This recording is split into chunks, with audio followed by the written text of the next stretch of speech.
Go to Julia Jester from NBC News.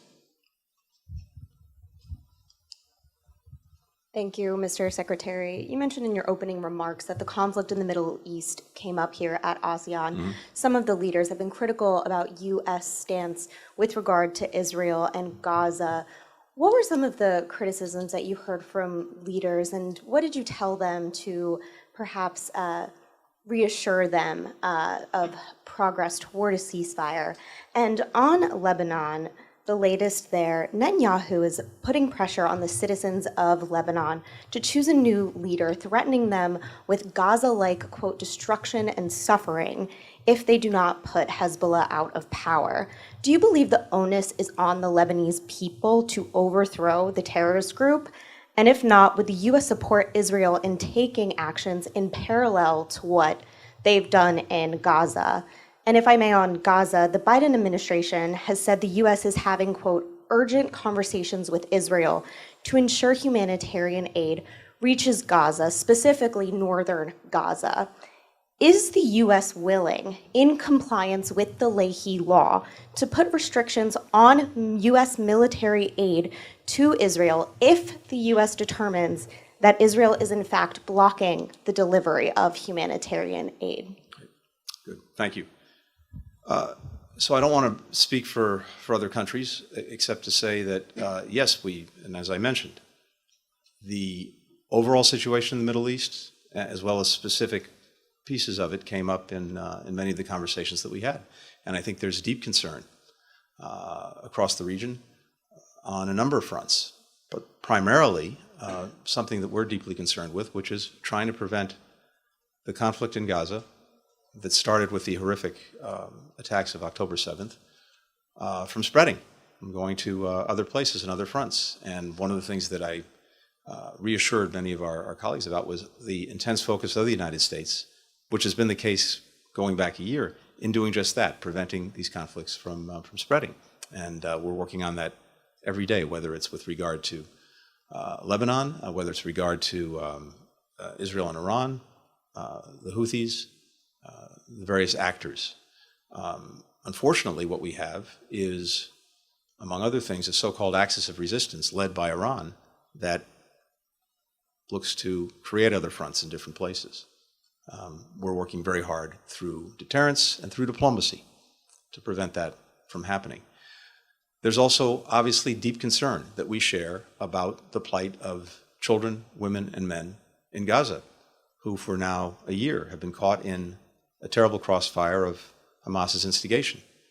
And for us, this has been a constant area of emphasis, trying to make sure that they're getting the assistance that they desperately need. And we're intensely focused on that question now.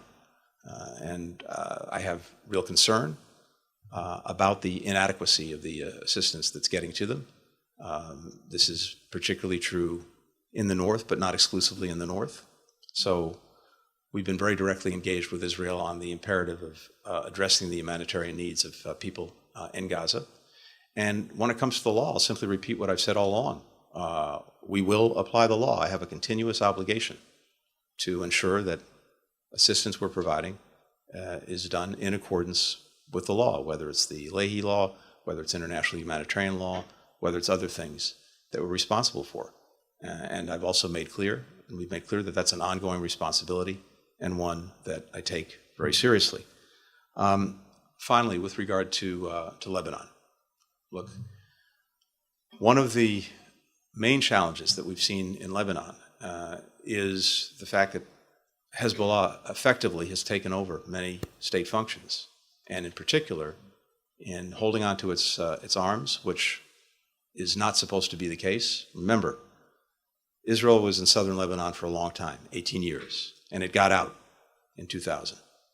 And part of getting Israel out of Lebanon were important understandings that are in UN Security Council Resolution 1701, 1559, that, among other things, would make sure that forces are not up at the border between the country, certainly not irregular forces like Hezbollah, and non-state actors are supposed to be disarmed.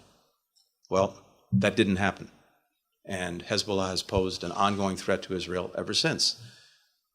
When the horror of October 7th happened, the next day, Hezbollah joined in, trying to create another front. In the process, the rockets and other munitions that they were launching into northern Israel forced people to flee from their homes. And some 70,000 Israelis have had to leave their homes. Similarly, in southern Lebanon, because Israel responded to these attacks from Hezbollah, you have many people who had to leave their homes. This is well before the last few weeks. This is what happened over the last year. And we all have a strong interest in trying to help create an environment in which people can go back to their homes and live there safely and securely, and kids can go back to school. So Israel has a clear and very legitimate interest in doing that. The people of Lebanon want the same thing. We believe that the best way to get there is through a diplomatic understanding, one that we've been working on for some time and one that we're extremely focused on right now. Now, Israel has a right to defend itself against terror attacks coming from Hezbollah, from Hamas, from anyone else. But it's also vitally important that in doing that, they focus on making sure that civilians are protected and, again, are not being caught in a terrible crossfire. So that's another area of concern. When it comes to Lebanon's future, this is for the Lebanese people to decide, not for anyone else, not for any outside actor, whether it's the United States, Israel, or any of the many actors in the region. But it's clear that the people of Lebanon have an interest, a strong interest, in the state asserting itself and taking responsibility for the country and its future. The presidency has been vacant for 2 years now. And for the Lebanese people, having a head of state would be very important. But that's for the Lebanese to decide and no one else. We've been engaged in conversations, I've been engaged in conversations with countries throughout the region and with the Lebanese themselves. And what I'm getting from these conversations is a strong desire, not only on the part of many countries that are concerned about Lebanon, but especially the Lebanese themselves, to actually see the state stand up, assert itself, take responsibility for the lives of its citizens. And again, one way to do that would be by resolving the issue of a vacant presidency, but there are a number of other things that I know the Lebanese are focused on that can make a real difference. But it's fun. It's up to them. It's their country. It's their future. The United States, many other countries want to help. We provided almost $160 million in additional humanitarian assistance to try to help the many displaced people. And many of the displaced are from the Shia community. We want to make sure that their needs are addressed. Similarly, we've long been a supporter of the one institution that unites pretty much every Lebanese, and that's the Lebanese Armed Forces, and many other countries as well. So I think there are a number of things that others can do to support the Lebanese state, standing up and taking responsibility for the people and for the future of the country.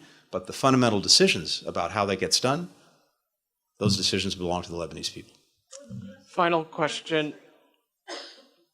I'm sorry, what was the? Would the U.S. support Israel Netanyahu follow through on that threat that the Lebanese people would face definitely destruction? I'm not going to get into hypotheticals. I can just say we're focused on resolving the border situation diplomatically and supporting whatever the Lebanese choose to do in terms of the state asserting its responsibilities.